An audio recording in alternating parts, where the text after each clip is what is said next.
اللہ الرحمن الرحیم۔ السلام علیکم تمام دوستوں کو ایک بار پھر خوش آمدید۔ دوستو آج کی اس ویڈیو میں ہم آپ کو ڈرامہ سیریل ارطغرل غازی کے سیزن 2 کی ایپیسوڈ نمبر 54 کے بارے میں بتانے اور دکھانے جا رہے ہیں۔ اس ویڈیو میں ہم بات کریں گے کہ ایپیسوڈ نمبر 54 میں کیا کچھ ہونے جا رہا ہے اور کیا کیا دیکھنے کو ملے گا۔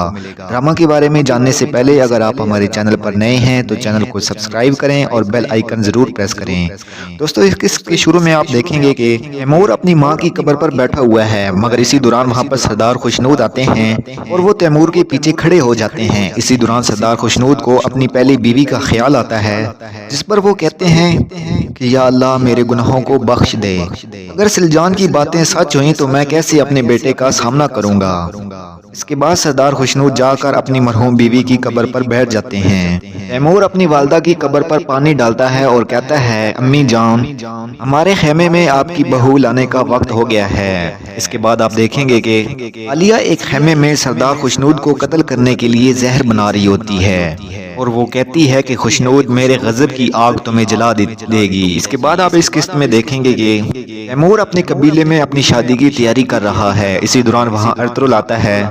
ارطغرل کہتا ہے کہ آج خوشی کا دن ہے کزن، جس پر تیمور کہتا ہے آپ کا شکریہ، اور پھر وہ مزید ارطغرل سے کہتا ہے کہ بھائی آپ یہ جان لیں میں مہر الدین صاحب کو اپنے والد کی طرح سمجھتا ہوں اور ان کی بہن میری ستیلی ماں ہیں، اور آپ کی ان کی کہی ہوئی ہر ناجائز بات ان پر بجلی بن کر گری ہے۔ دوستو اس کے بعد آپ دیکھیں گے کہ ایک خیمے میں درویش روشنی اور تیمور کا نکاح پڑھا رہے ہوتے ہیں اور دعا کرتے ہوئے کہتے ہیں کہ یا اللہ ہم ان دونوں کی شادی کی گواہی دیتے ہیں اور تو بھی گواہ رہنا۔ اس کے بعد روشنی اور تیمور وہاں پہ موجود سب لوگوں سے ملتے ہیں۔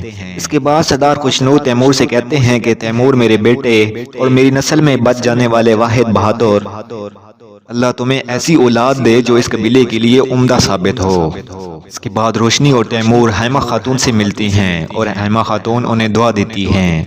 اس کے بعد وہ سب لوگ خیمے سے باہر آتے ہیں اور وہاں پر موجود قبیلے کے تمام لوگ تیمور صاحب زندہ باد، روشنی خاتون زندہ باد کے نعرے لگاتے ہیں، جبکہ تیمور اور ارطغرل کے سپاہی بہت ہلا گلا کرتے ہیں۔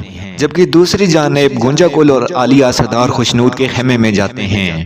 عالیہ صندوق سے سلجان خاتون کا ہار نکال لیتی ہے اور پھر عالیہ اور گونجا گل وہاں پر رکھے ہوئے شربت میں زہر ملاتے ہیں۔ عالیہ زہر کی بوتل اور سلجان خاتون کا ہار گونجا گل کو دیتی ہے۔ اس کے بعد گونجا گل گلبانو کے خیمے میں جاتی ہے اور وہ زہر کی بوتل اس کے خیمے میں رکھ دیتی ہے۔ اس کے بعد آپ دیکھیں گے کہ سردار خوشنود اپنے خیمے میں آتے ہیں اور عالیہ خاتون بھی وہاں موجود ہوتی ہیں۔ اس کے بعد آپ وہاں گلبانو آتی ہے۔ گلبانو سردار خوشنود سے کہتی ہے میں نے آپ کے لیے شربت بنایا ہے، جس کے بعد گلبانو جا کر وہ شربت لاتی ہے جو اس نے بنایا تھا اور عالیہ خاتون نے اس میں زہر ملا دیا تھا، اور اس کے بعد گلبانو وہ شربت سردار خوشنود اور عالیہ کو دیتی ہے۔ عالیہ گلبانو سے کہتی ہے کہ تم خیمے سے باہر انتظار کرو۔ دوستو اس کے بعد سردار خوشنود وہ سارا شربت پی جاتے ہیں، جبکہ عالیہ تھوڑا سا شربت پینے کے بعد اپنا پیالہ رکھ دیتی ہے۔ اس کے بعد سردار خوشنود کہتے ہیں کہ میری مرحومہ ماں نے میری بہن کو ایک ہار دیا تھا اور وہ ہار حائمہ نے سلجان خاتون کو اس کی شادی پر دے دیا تھا۔ عالیہ وہ ہار ہمارے خیمے میں کیا کر رہا ہے؟ اس پر عالیہ کہتی ہے کہ اب سلجان نے کون سی بات کر کے آپ کے ذہن میں زہر بھر دیا ہے؟ جس پر سردار خوشنود کہتے ہیں کہ عالیہ سلجان نے مجھے بتایا ہے کہ نورو اس لیے اچانک مری تھی کہ تم نے اسے زہر دیا تھا۔ یہ سن کر عالیہ خوفزدہ ہو جاتی ہے اور سردار خوشنود غصے سے کھڑے ہو جاتے ہیں اور کہتے ہیں کہ عالیہ کیا یہ سچ ہے؟ جس کے بعد وہ عالیہ کو گربان سے پکڑ لیتے ہیں اور اسی دوران سردار خوشنود کی طبیعت بگڑ جاتی ہے اور وہ عالیہ سے کہتے ہیں تم نے شربت میں کیا ملایا ہے؟ جس پر عالیہ کہتی ہے میں نے اس شربت میں وہی زہر ڈالا جو میں نے نورو کو دیا تھا۔ جس کے بعد سردار خوشنود زمین پر گر جاتے ہیں اور عالیہ گلبانو کو آواز دیتی ہے۔ دوستو اسی دوران گلبانو خیمے میں داخل ہوتی ہے اور وہ سردار خوشنود کی حالت دیکھ کر ان کے پاس بیٹھ جاتی ہے۔ گلبانو کہتی ہے کہ طبیب عارف کو بلائیں، جس پر عالیہ خاتون اپنا خنجر نکال لیتی ہے۔ یہ دیکھ کر گلبانو بھی اپنا خنجر نکال لیتی ہے۔ عالیہ کہتی ہے کہ اس خیمے سے تمہاری لاش جائے گی، جس کے بعد عالیہ گلبانو پر حملہ کر دیتی ہے اور عالیہ سپاہیوں کو آواز دیتی ہے۔ اسی دوران عالیہ کی بھی طبیعت بگڑ جاتی ہے۔ اسی دوران وہاں پر سپاہی آ جاتے ہیں عالیہ ان سے کہتی ہے کہ گلبانو قاتل ہے، مار دو اسے، جبکہ ایک سپاہی گلبانو کے سر پر تلوار مارتا ہے جس کی وجہ سے گلبانو زمین پر گر کر بے ہوش ہو جاتی ہے۔ اس کے بعد سپاہی طبیب عارف کو بلاتے ہیں۔ طبیب عارف سردار خوشنود کے خیمے میں آتے ہیں۔ اسی دوران حیمہ خاتون اپنے تینوں بیٹوں کے ساتھ خیمے میں آتی ہیں اور مہردین بھی اپنی بیٹی گونجا گل کے ساتھ وہاں آتا ہے، اور پھر وہاں پہ موجود سپاہی مہردین سے کہتا ہے ان کو زہر گلبانو نے دیا ہے۔ دوستو اس بار مہردین اپنے خلاف ثبوت مٹانے کے لیے اپنا خنجر نکال کر گلبانو کو قتل کرنے لگا ہوتا ہے، لیکن گندگتو مہردین کو پکڑ لیتا ہے اور کہتا ہے کہ ایسا نہ کریں، پہلے یہ تو پتہ لگنے دیں کہ یہ کیسے ہوا، جس پر مہردین کہتا ہے کہ گندگتو صاحب اب آپ کو کس چیز کا انتظار ہے، اور پھر گندگتو ارطغرل اور ثم تقیم سے کہتا ہے کہ گلبانو کو یہاں سے لے جاؤ، اور پھر طبیب عارف سپاہیوں سے کہتے ہیں کہ تیمور کو اس کی اطلاع دو۔ دوستو اس کے بعد آپ دیکھیں گے کہ تیمور اپنے خیمے میں نماز پڑھ رہا ہے، جبکہ روشنی خاتون تیمور کے پاس کھڑی ہیں، اور تیمور روشنی کے پاس جاتا ہے اور اسے ایک ہاتھ دکھا کر کہتا ہے کہ روشنی یہ میری مرحومہ والدہ کی نشانی ہے، اللہ کرے تم اسے ساری زندگی سنبھال کر رکھو۔ دوستو اسی دوران وہاں پر ایک سپاہی خیمے کے باہر سے کہتا ہے تیمور صاحب عالیہ خاتون اور سردار خوشنود کی زندگی خطرے میں ہے۔ یہ سن کر تیمور ایک دم سے سردار خوشنود کے خیمے کی طرف دوڑتا ہے، اور وہ سردار خوشنود کو دیکھ کر بہت زیادہ غمگین ہو جاتا ہے، اور وہ طبیب عارف سے کہتا ہے کہ میں آپ کی منت کرتا ہوں میرے والد صاحب کو بچا لیں، اور اس کے بعد تیمور عالیہ خاتون کی طرف جاتا ہے اور کہتا ہے کہ امی جان آپ کو کیا ہو گیا ہے، اور پھر تیمور حیمہ خاتون سے کہتا ہے کہ گلبانو کہاں ہے، جس پر حیمہ خاتون کہتی ہیں وہ اندر خیمے میں ہے، اسے گرفتار کر لیا گیا ہے۔ دوستو یہ سننے کے بعد تیمور گلبانو کو قتل کرنے کے لیے اس کے خیمے کی طرف جاتا ہے، مگر ارطغرل اور ثم تقیم تیمور کو پکڑ لیتے ہیں، جس پر تیمور کہتا ہے کہ ارطغرل مجھے چھوڑ دو، میں اسے قتل کر دوں گا، جس پر ارطغرل کہتا ہے کہ تیمور ایسا نہ کرو، سب سے پہلے یہ معلوم کرنا بہت ضروری ہے کہ گلبانو نے ایسا کیوں کیا۔ دوستو اس کے بعد گندگتو اپنے سپاہیوں سے کہتا ہے کہ حالات بے قابو ہو جائیں گے، اس لیے تم گلبانو کو جیل والے خیمے میں لے جاؤ۔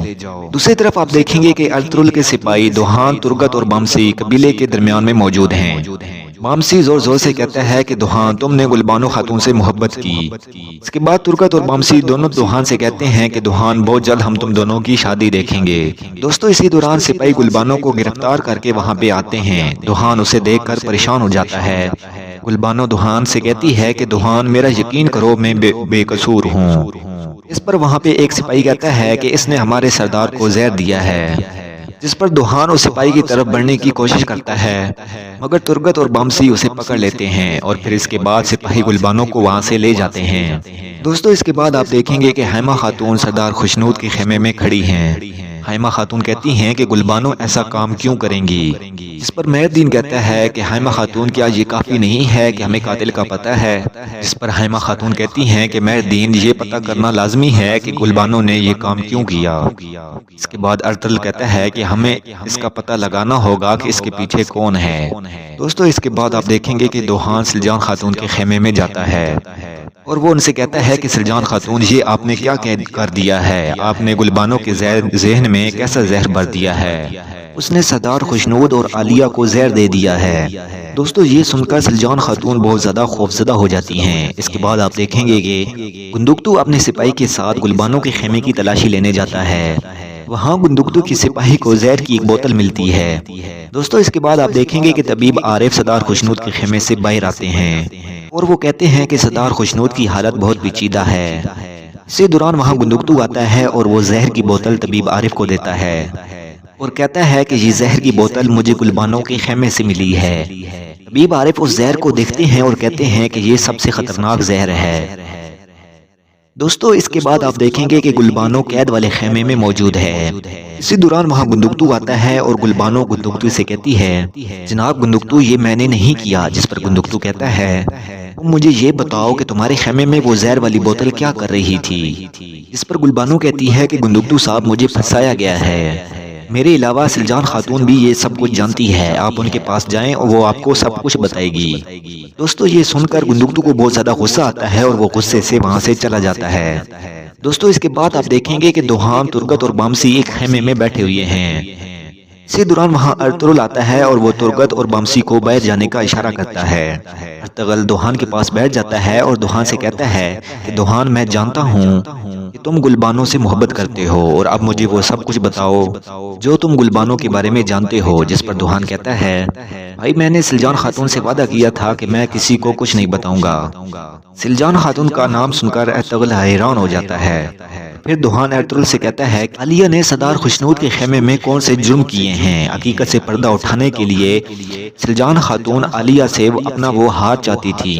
انہوں نے اس کے لیے گلبانوں سے مدد طلب کی، اور اس کے بعد کیا ہوا میں نہیں جانتا۔ اس کے بعد آپ دیکھیں گے کہ سلجان خاتون اپنے خیمے میں بہت پریشان بیٹھی ہے۔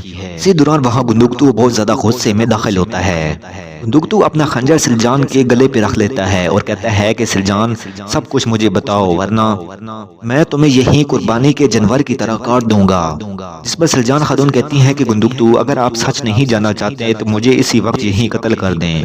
اسی دوران وہاں ارطغرل بھی آ جاتا ہے اور وہ بندقتو کا خنجر سلجان خاتون کے گلے پر دے کر کہتا ہے، بھائی ایسا مت کریں۔ جس پر بندقتو ارطغرل سے کہتا ہے کہ ارطغرل میرے قریب بھی مت آنا۔ بندقتو دوبارہ کہتا ہے کہ مجھے سب کچھ سچ سچ بتاؤ۔ جس پر سلجان خاتون کہتی ہے، حضور قبیلے کے قریب جس عورت کی لاش ملی تھی اسے عالیہ نے قتل کیا تھا۔ اس بوڑھی عورت نے مجھے کچھ باتیں بتائی تھیں، مزید بتانے کے لیے وہ مجھ سے کچھ سونا طلب کر رہی تھی۔ میں نے اسے حیمہ خاتون کا ہار دیا مگر وہ اس سے مطمئن نہ ہوئی۔ میں اس کے لیے سونا لینے قبیلے آئی، مگر میرے آنے کے بعد عالیہ نے اسے قتل کر دیا اور میرا ہار اس سے لے لیا۔ یہ سن کر بندقتو سلجان خاتون کی گردن پر خنجر زور سے دباتا ہے۔ یہ دیکھ کر ارطغرل کہتا ہے کہ نہ کریں بھائی، آپ کو کیا ہوا ہے؟ جس پر بندقتو سلجان خاتون کو چھوڑ دیتا ہے اور وہاں پر ایک نشست پر بیٹھ جاتا ہے، اور پھر سلجان خاتون کہتی ہیں، سردار خوشنود کو بھی اسی ڈائن عالیہ نے زہر دیا ہے۔ یہ سن کر بندقتو غصے میں ایک بار پھر کھڑا ہو جاتا ہے اور کہتا ہے کہ میں تمہیں معاف کرنے والا تھا مگر تمہارے اندر کا شیطان ابھی تک مرا نہیں۔ سلجان سردار خوشنود کے ساتھ عالیہ کو بھی زہر دیا گیا ہے۔ سلجان اس دن پر لعنت ہو جس دن میں تمہیں اپنے خیمے میں لے کے آیا۔ جس پر ارطغرل بندقتو کو پکڑ لیتا ہے، بھائی آرام سے، کوئی مسئلہ نہیں ہے، آپ پرسکون رہیں۔ اس کے بعد بندقتو وہاں سے چلا جاتا ہے اور اس کے بعد ارطغرل سلجان خاتون کے پاس بیٹھ جاتا ہے اور کہتا ہے کہ بھابی مجھے سب کچھ بتائیں۔ اس پر سلجان خاتون کہتی ہیں کہ ارطغرل گلبانوں نے سردار خوشنود کو زہر نہیں دیا۔ اور پھر ارطغرل سلجان خاتون سے کہتا ہے کہ سلجان خاتون آپ کو کیسے پتا چلا کہ عالیہ نے ممانی نورو کو مارا تھا؟ جس پر سلجان خاتون کہتی ہیں کہ حضور میرا دل کہتا ہے کہ عالیہ قاتل ہے۔ جس کے بعد سلجان خاتون ارطغرل کو ساری بات سمجھاتی ہیں۔ دوستو اس کے بعد آپ دیکھیں گے کہ حیمہ خاتون اپنے خیمے میں کھڑی ہیں اور حلیمہ سلطان بھی ان کے پاس کھڑی ہیں۔ اسی دوران وہاں ارطغرل آتا ہے اور وہ حلیمہ سے کہتا ہے کہ حلیمہ سلجان خاتون نے مجھے سب کچھ سچ بتا دیا ہے، تم بھی اس بارے میں جانتی تھی، تم نے مجھے کیوں نہیں بتایا تھا؟ جس پر حلیمہ سلطان کہتی ہے کہ ارطغرل مجھے معاف کر دیں۔ جس پر ارطغرل حلیمہ سلطان کو غصے ہو کر کہتا ہے کہ اگر تم نے مجھے ابتدا میں ہی سب کچھ بتا دیا ہوتا بات یہاں تک کبھی نہ پہنچتی۔ اس کے بعد ارطغرل قید والے خیمے میں گلبانوں کے پاس جاتا ہے اور اس سے کہتا ہے کہ تم نے اس شخص کے ساتھ ایسا کیوں کیا جو تمہارے باپ کی طرح تھا؟ پر گلبانو کہتی ہے کہ حضور میں بے گناہ ہوں اور انشاءاللہ سچ سامنے آئے گا۔ جس پر ارطغرل مسکراتا ہے اور کہتا ہے کہ گلبانو کیا تمہیں ان عدالتوں پر بھروسہ ہے؟ جس پر گلبانو کہتی ہے کہ نہیں حضور، مجھے سب سے پہلے اللہ پر اور اس کے بعد آپ پر بھروسہ ہے۔ دوستو اس کے بعد آپ دیکھیں گے کہ حیمہ خاتون سردار خوشنود کے سرداری خیمے میں آتی ہیں اور وہ اپنے تینوں بیٹوں اور تیمور کے پاس بیٹھ جاتی ہیں۔ اسی دوران وہاں مہردین بھی آتا ہے اور پھر سپاہی گلبانوں کو وہاں لے آتے ہیں۔ مہردین گلبانوں سے کہتا ہے کہ گلبانو تمہارا جرم ظاہر ہے، لہذا اپنے جرم کا اعتراف کر لو۔ جس پر گلبانو کہتی ہے میں بے گناہ ہوں، میں عدالت کے دوران آپ کو سب کچھ بتا دوں گی۔ اس پر حیمہ خاتون کہتی ہیں کہ گلبانو تم عدالت کا انتظار کیوں کر رہی ہو، تم ہمیں ابھی سب کچھ سچ بتا دو۔ جس پر گلبانو کہتی ہے میں رات کو سردار خوشنود اور عالیہ کو شربت دینے کے بعد خیمے سے باہر آ گئی تھی۔ تھوڑی دیر بعد عالیہ خاتون نے مجھے اندر بلایا۔ جب میں اندر گئی تو میں نے دیکھا سردار خوشنود زمین پر پڑے ہوئے ہیں۔